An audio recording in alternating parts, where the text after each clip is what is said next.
Jelang akhir tahun, publik ramai soal rencana gaji tunggal atau single salary aparatur sipil negara atau ASN. Rencana implementasi gaji tunggal ini telah tercantum dalam buku 2 Nota Keuangan serta Rancangan Anggaran Pendapatan dan Belanja Negara 2026. Bagaimana detailnya? Lalu apakah gaji tunggal ini sudah sepadan dengan kinerja ASN? Kita bahas ya. Menteri Pendayagunaan Aparatur Negara dan Reformasi Birokrasi atau PAN dan RB, Rini Widiantini, Kamis 11 Desember 2025 menyebut konsep gaji tunggal untuk ASN tidak sesederhana penyatuan berbagai komponen penghasilan ASN, tetapi merupakan pendekatan menyeluruh yang disebut total reward atau penghargaan menyeluruh.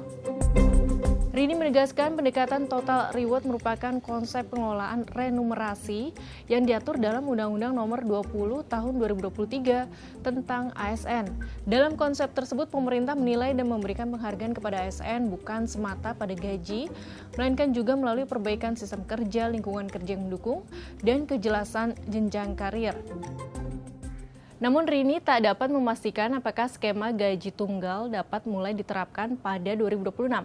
Alasannya, pelaksanaan kebijakan tersebut tidak dapat dipisahkan dari kesiapan kelembagaan, reformasi manajemen ASN, serta penataan ulang jabatan dan kebutuhan pegawai di semua instansi pemerintah.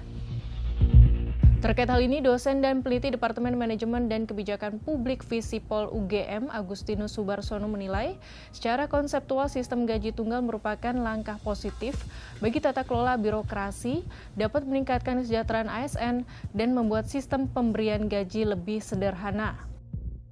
Menurut dia, penerapan sistem gaji tunggal tidak hanya memudahkan pemerintah dalam menghitung anggaran, tetapi juga membantu ASN lebih fokus bekerja tanpa harus mencari tambahan pendapatan dari proyek atau kegiatan di luar pekerjaan. Dari sisi kesejahteraan, Subarsono juga menilai sistem gaji tunggal akan memberikan dampak pada peningkatan nilai pensiun ASN. Uang pensiun selama ini dihitung sekitar 75% dari gaji pokok. Jika gaji pokok meningkat karena sistem gaji tunggal, maka persentase tunjangan pensiun juga ikut naik. Pertanyaan publik selanjutnya, sistem gaji tunggal yang digadang-gadang akan lebih menyejahterakan ASN ini, apakah sebanding dengan kinerja mereka selama ini? Menurut jajak pendapat Litbang Kompas pada 16 hingga 19 Juni 2025, disebut jika sebanyak 51,1% publik puas dengan kinerja ASN secara umum. Namun angka kepuasan ini tak jauh berbeda dengan angka yang tidak puas, yaitu sebesar 45,4%. Selain itu, publik juga mengungkap persoalan besar di ASN, yaitu suap, pungli, korupsi, ketidakprofesionalan dalam bekerja, malas, serta perekrutan melibatkan orang dalam. Di survei yang sama, sebanyak 44,6% responden menilai ASN belum bersih dari pungli.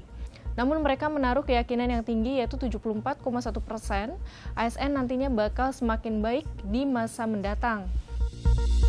Sahabat Kompas, sebagai pembayar pajak yang uangnya masuk ke APBN dan digunakan untuk membiayai gaji ASN, apakah gaji tunggal ini sudah layak diterapkan? Lantas, apakah yakin ke depan manajemen ASN bakal semakin membaik dan suap, pungli, serta korupsi tidak lagi menjadi normalitas di lingkungan abdi negara ini?